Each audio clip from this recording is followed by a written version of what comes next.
El calendario avanza.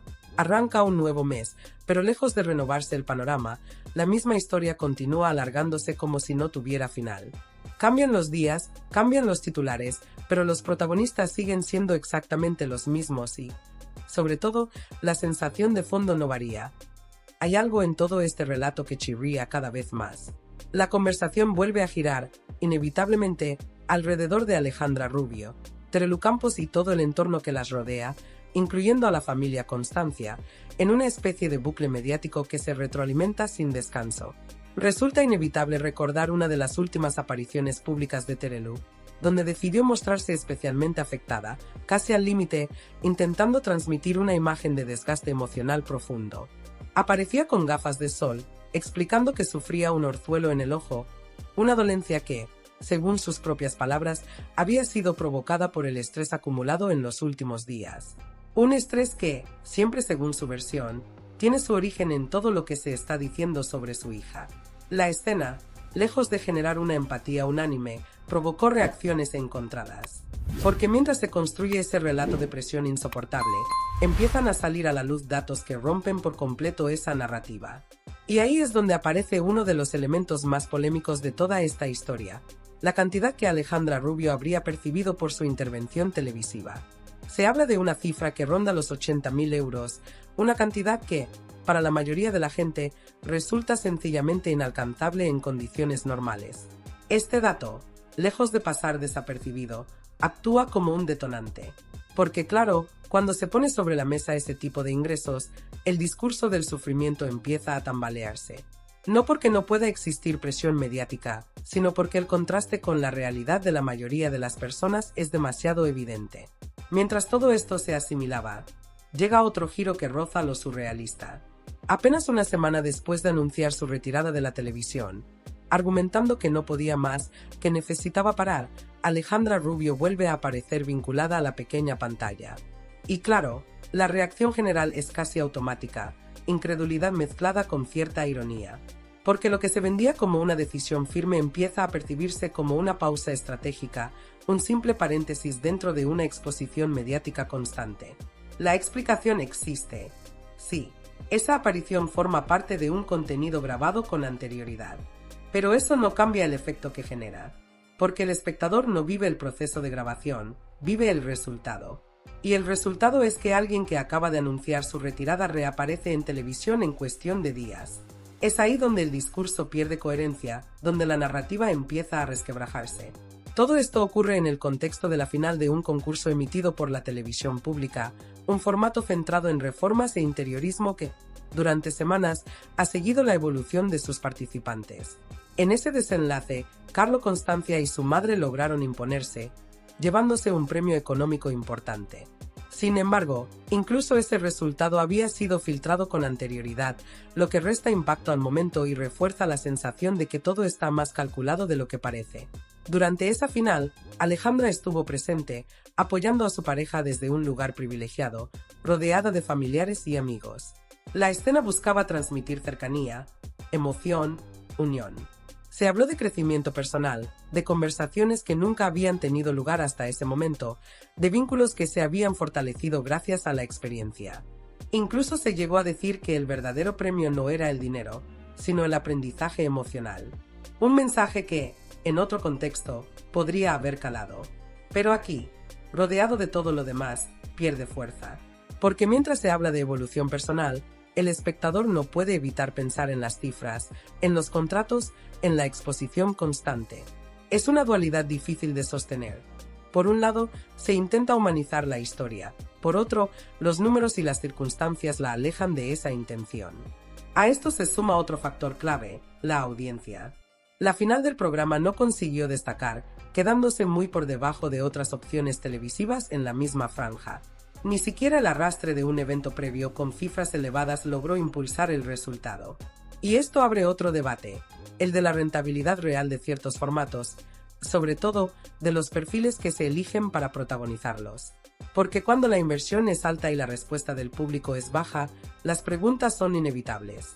De forma paralela a todo el ruido mediático generado en otros frentes, el foco volvió a desplazarse hacia Terelu. aunque en esta ocasión desde una vertiente mucho más íntima y cargada de simbolismo.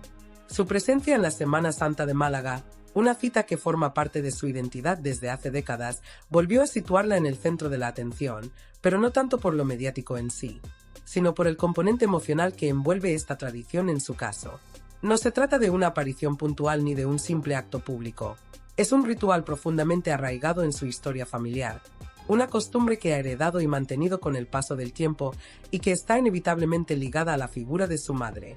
En ese contexto tan significativo, las imágenes que trascendieron mostraban a una Terelu especialmente sobrecogida, visiblemente afectada, con una expresión que reflejaba una mezcla de nostalgia, dolor y recogimiento. No era una escena impostada desde el punto de vista emocional, sino más bien un momento donde los recuerdos parecían imponerse con fuerza. La memoria de su madre, muy presente en ese escenario concreto, actuaba como detonante de una reacción que, desde un plano humano, resulta perfectamente comprensible. Hay lugares, fechas y tradiciones que tienen la capacidad de remover emociones profundas, y en este caso, todo apunta a que se produjo exactamente eso: una conexión directa con su pasado, con vivencias compartidas, con una etapa que ya no está, pero que sigue muy viva en su recuerdo. Ahora bien, el debate no gira tanto en torno a la veracidad de ese sentimiento, que difícilmente puede ponerse en duda, sino en la manera en la que ese tipo de emociones se trasladan al espacio público de forma reiterada. Porque cuando una vivencia personal se convierte en un elemento recurrente dentro del discurso mediático, empieza a transformarse. No pierde necesariamente su autenticidad en origen, pero sí puede diluirse en la percepción externa. El espectador, que no forma parte de ese contexto íntimo, recibe el mensaje de forma repetida, en distintos momentos, en diferentes formatos, y eso acaba generando una sensación de saturación. Es ahí donde surge esa fina línea entre compartir una emoción y convertirla en un recurso narrativo constante. Cuando el mismo tipo de mensaje se reproduce una y otra vez, ya no en un entorno concreto y coherente, sino en múltiples escenarios mediáticos, el impacto cambia. La emoción deja de percibirse como algo espontáneo y empieza a interpretarse, en algunos casos, como parte de un patrón. No porque no exista, sino porque su exposición continuada termina alterando la forma en la que es recibida. A todo esto se le suma otro elemento que refuerza aún más esa percepción de desgaste: la dimensión física del supuesto impacto emocional. En este caso, el famoso orzuelo que Terelu ha mostrado públicamente, atribuyéndolo directamente al estrés vivido en los últimos días. Según su explicación, la acumulación de tensión habría provocado una bajada de defensas, desencadenando esta afección. Una justificación que, en términos médicos generales, puede tener cierta lógica, pero que, dentro del contexto global, vuelve a encajar demasiado bien con el relato que se está construyendo. Y aquí es donde se produce una especie de solapamiento de narrativas. Por un lado, tenemos la emoción genuina ligada a un contexto personal muy concreto, como es la Semana Santa y el recuerdo de su madre. Por otro, aparece el discurso del desgaste reciente, vinculado a la presión mediática por la situación de su hija. Ambos planos se mezclan, se entrelazan y terminan generando una percepción difusa, donde cuesta distinguir qué pertenece a cada ámbito. Para el espectador, todo forma parte de un mismo relato continuo, lo que contribuye a esa sensación de confusión. Mientras tanto, en paralelo a estas escenas cargadas de emoción, la familia en su conjunto sigue proyectando una imagen de cohesión. Se les ve juntos, compartiendo momentos, manteniendo tradiciones, apareciendo en distintos contextos como un bloque unido frente a la adversidad. Es una estrategia comprensible desde el punto de vista comunicativo, reforzar la idea de núcleo familiar sólido. Sin embargo, esa misma exposición constante, ya sea en actos públicos, en programas de televisión o incluso en redes sociales, termina alimentando aún más la presencia mediática que, en teoría, se dice querer reducir. Incluso los momentos que podrían considerarse más privados, como escapadas o viajes destinados a desconectar, acaban trascendiendo. Se comparten imágenes, se publican detalles, se mantienen activos los canales de visibilidad.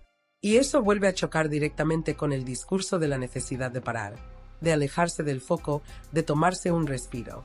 Porque en la práctica, ese distanciamiento no termina de materializarse de forma clara. Ahí es donde aparece la contradicción más evidente de todo este escenario. Por un lado, se insiste en la idea de saturación, de agotamiento emocional, de necesidad de desconexión. Por otro, la exposición no solo se mantiene, sino que en muchos casos se intensifica o se transforma en nuevas formas de presencia. No desaparece, simplemente cambia de formato. Y eso, inevitablemente, genera dudas. El público, que observa todo desde fuera, empieza a percibir esa incoherencia. No se trata de cuestionar el derecho a vivir momentos personales ni a expresar emociones, sino de entender por qué esos mismos mensajes se repiten en un entorno de constante visibilidad. Cuando el discurso y la acción no terminan de alinearse, la credibilidad se resiente. Y en ese punto, la empatía inicial puede empezar a transformarse en escepticismo. Al final, lo que se construye es una narrativa que se va reciclando con pequeñas variaciones, pero que mantiene una estructura muy similar en cada nueva aparición. Cambian los escenarios, cambian los matices, pero el fondo permanece intacto. Un relato donde se entremezclan el dolor personal, la presión mediática y una exposición constante que nunca llega a detenerse del todo. Y es precisamente esa combinación la que provoca que, en lugar de reforzar el vínculo con el público, en muchos casos termine generando distancia.